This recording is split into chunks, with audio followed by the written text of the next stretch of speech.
absolute value inequalities. So one of the things I want you to get down is this saying, go LA. So if you're a Lakers fan, this should be really, pretty easy to remember. Go LA. And what this stands for is G stands for greater, O stands for or, L stands for less, and A stands for and. Okay, you're going to have to remember those connector words. Okay, go LA, greater goes with or, less goes with and. So let's go ahead and look at this. It says solve each inequality, then graph the solution set. And we're finding the absolute value of m plus 2 is less than 11. The absolute value of m plus 2 is less than 11. Now, whenever we see that absolute value sign, I need to think of the words go LA. I also need to think two solutions. Okay. So the first solution, I'm going to go ahead and duplicate exactly what I see without the absolute value signs.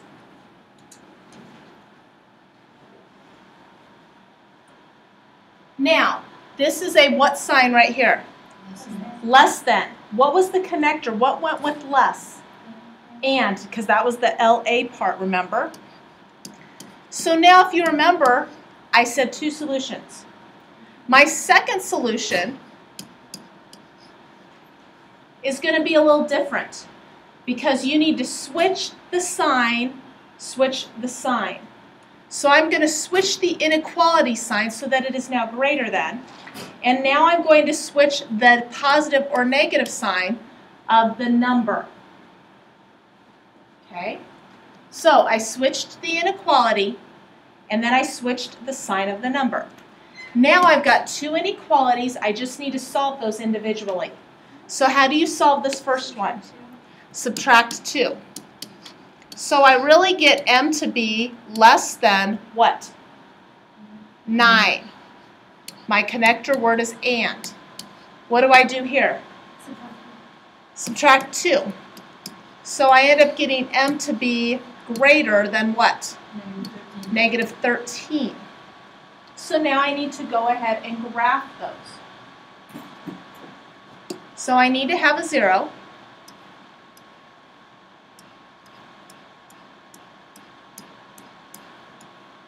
There's my 9.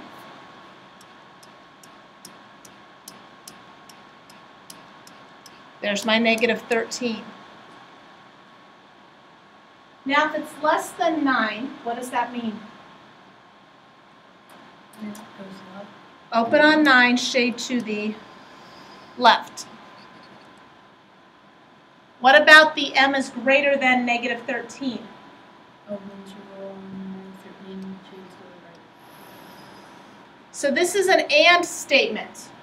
So what is my final answer going to look like? Okay, so I'm going to put an open circle at negative 13. And where else? 9. And then I'm going to shade in between.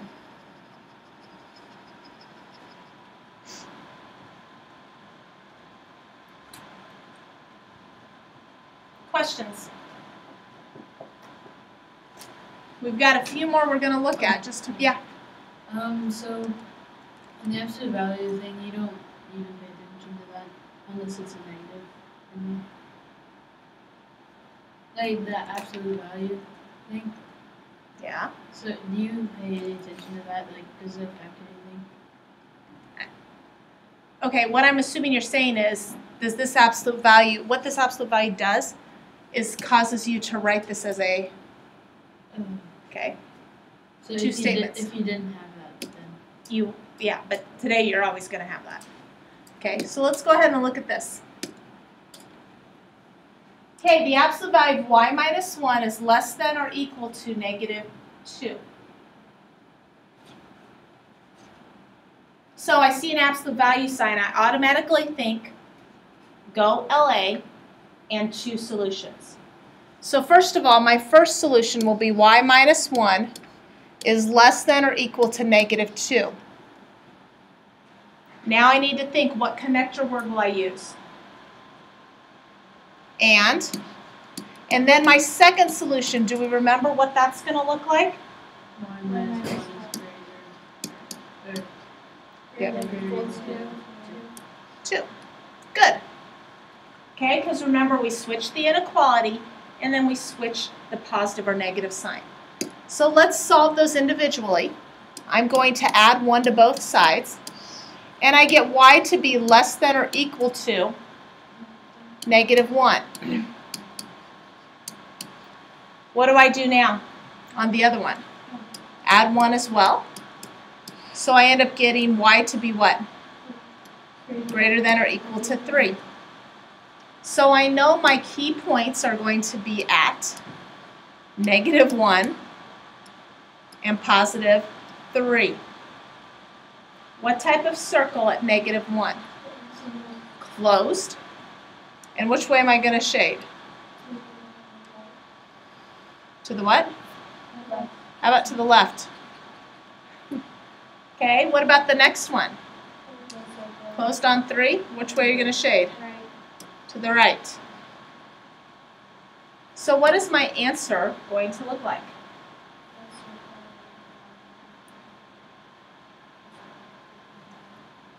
What's my key word here? And means it has to be shaded in both. Do I have anything here that's shaded in both? So this is actually a no solution. Okay.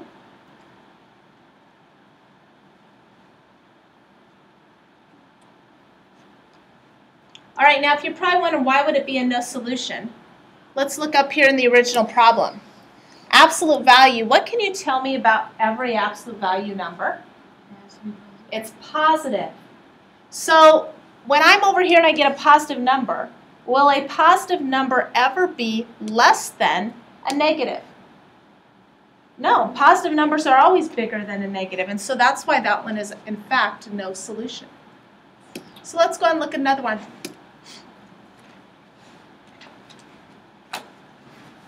We've got 2 more we're going to look at today.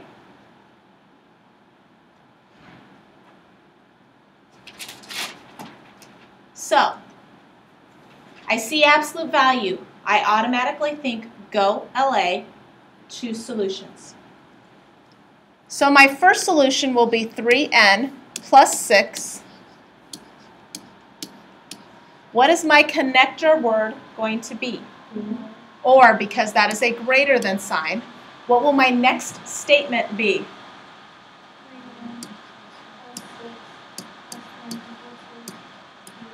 Good job. Switch, switch. So now we need to solve each of these. These are going to be a few more steps than what we had before. I'm going to subtract 6 first of all, and I get 3n to be greater than or equal to 6. What do I do now? Divide by 3. So n is greater than or equal to 2. On the next one, I'm going to subtract 6 as well. So I get 3n to be less than or equal to what? Negative 18. What do I do now? Divide by 3. So I get n to be less than or equal to negative 6. Okay, so my key points are at positive 2. So I'm going to go by 2's here.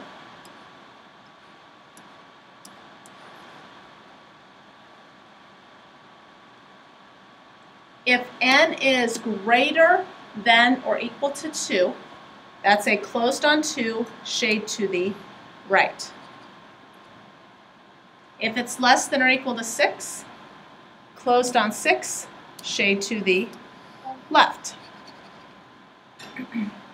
So the word or means it just has to be shaded in one.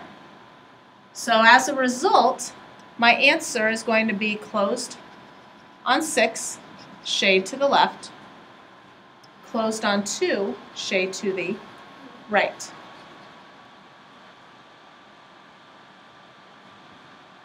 Questions? Let's look at one more.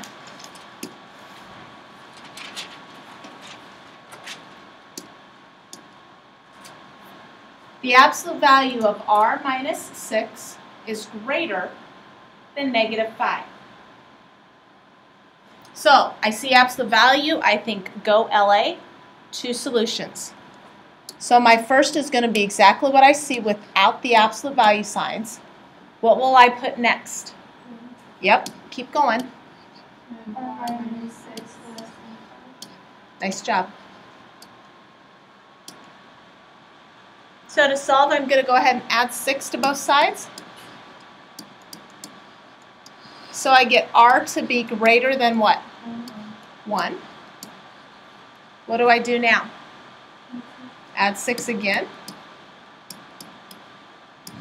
So I get r to be less than 11. So my key points are 1 and 11. So 0, 1.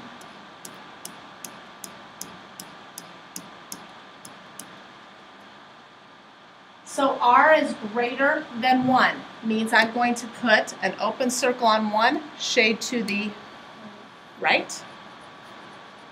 What about r is less than 11? Yep. Nice job. Now remember, in order to be a solution to OR, because that's my connector word, it just has to be shaded in one of the two. Can be shaded in both. So let's start walking through that. Is the left arrow shaded in one? Yeah. So here we go. So I keep going. What about 0 or what about 1? Is 1 shaded in 1? Yep. Where do I stop shading? 11. So I stop shading here at 11. What does this one do? It keeps going. So do I stop shading? Nope. In fact, I keep going all the way to the right arrow. So this is actually one that everything works. So let's figure out why that's the case. Absolute value, you told me, are always what types of numbers? Positive. So this says positive numbers are greater than -5. How many positive numbers are greater than -5? All of them, right. So that's why the whole number line is shaded. Okay? So you don't do any of the open circles and stuff? Nope. It just has to be shaded in one. And so this one is open, I understand that here. But this one here is shaded. So that's why you shaded in below. Okay, so your assignment is going to be on page 314. 8 through 34, the evens. Okay. Page 314, 8 through, you know what, I will actually only go to 8 to 28. You can cross off the 34. Okay, we'll go 8 to 28, the evens.